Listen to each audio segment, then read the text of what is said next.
किसी नौजवान को उसका वकील पिता एक ताना देता है कि तेरे में इतनी काबिलियत नहीं है कि तू किसी उच्च ओहदे तक पहुंच सके।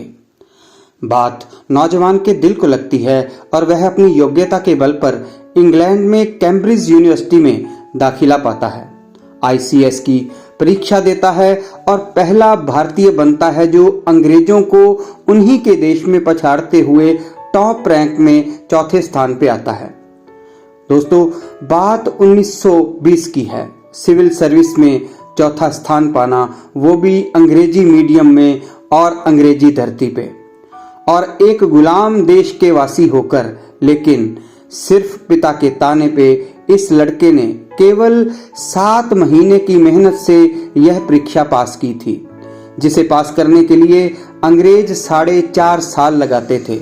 लड़का कलेक्टर के पद को लात मारकर देश वापस आता है क्योंकि उसके खून में देशभक्ति है। पिता को दिल का दौरा पड़ जाता है, लेकिन देश इस लड़के को सर आंखों पर उठा लेता है और यह लड़का देश की आजादी की लड़ाई में कूद पड़ता है।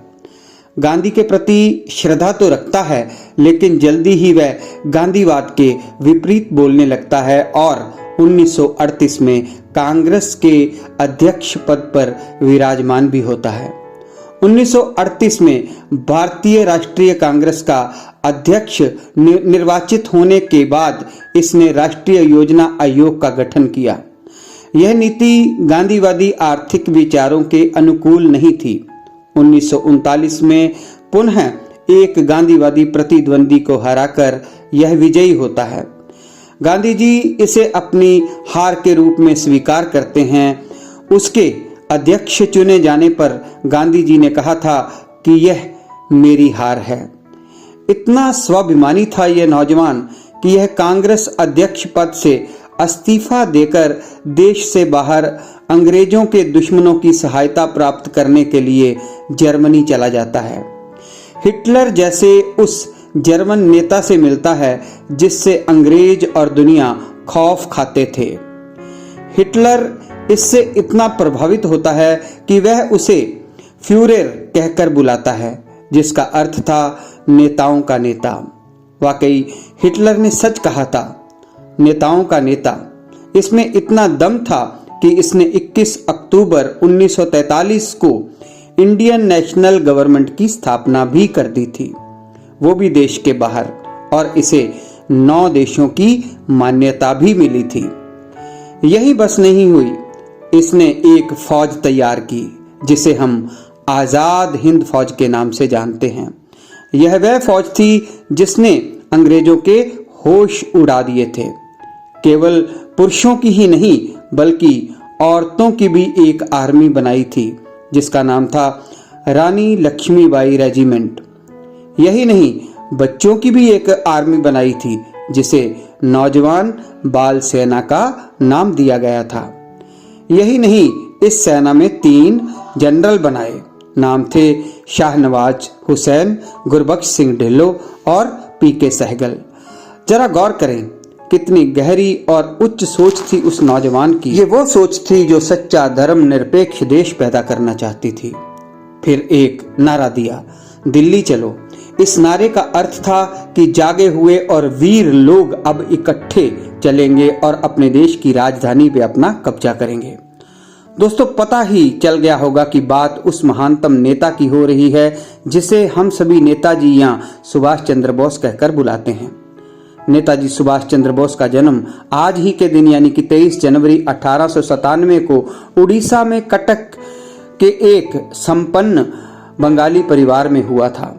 बोस के पिता का नाम जानकीदास बोस था और माता का नाम प्रभावती था। जानकीदास बोस कटक शहर के मशहूर वकील थे।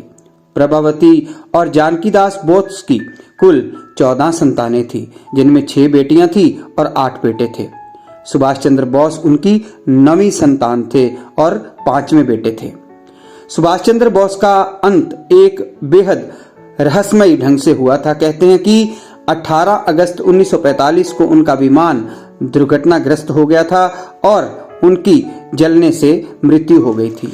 यह पुष्टि जापान सरकार करती है क्योंकि जापान की सहायता से सुभाष चंद्र बोस आजादी की लड़ाई लड़ रहे थे और जापान और मित्र सेनाओं द्वारा हार स्वीकार कर लेने पर अमेरिका ने सुभाष को मरवा दिया था।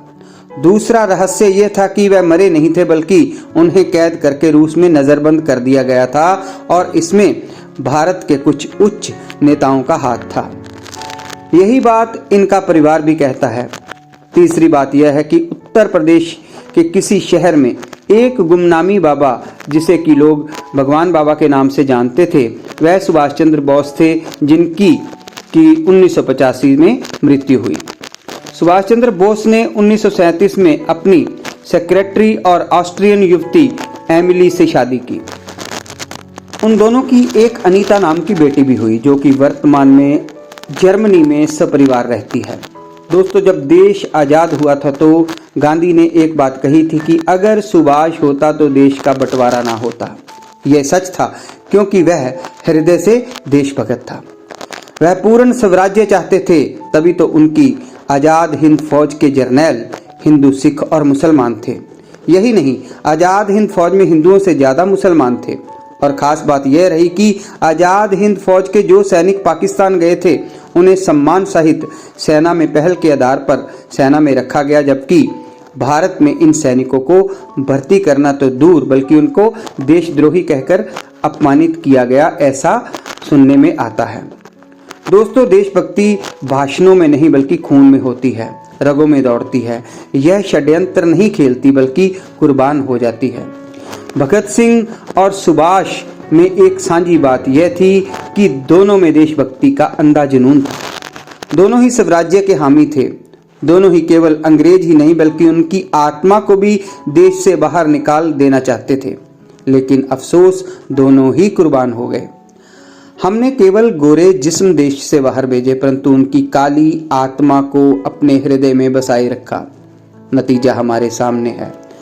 77 वर्ष बाद भी हमारी देश भूमि पर अथाह जनसंख्या, अथाह भूख, अथाह गरीबी और अथाह अनपढ़ता सहित अंधविश्वास, बेरोजगारी और भ्रष्टाचार है। आज तो हमें यह भी याद नहीं कि एक ऐसा नेता पैदा हुआ था जो अति ज़हीन था और उसने 1943 में 33 करोड़ की आबादी के लिए उच्च कोटि का नीति निर्माण कर रखा था। यह वो व्यक्ति था जिसने उच्च कोटि का कलेक्टर का ओहदा छोड़कर सिंगापुर में किसी गंदे छप्पड़ का पानी भी पिया था। किसके लिए? एक ऐसे देश के लिए जिसके वासी गरीब थे, अनपढ़ थे और मासूम थे, भोले भाले थे। लेकिन दुर्भाग्य यह रहा कि हमने पहले इन्हें गोरों ने लूटा और अभी तक हम अपनों को लूट रही हैं। आइए जागें और जगाएं।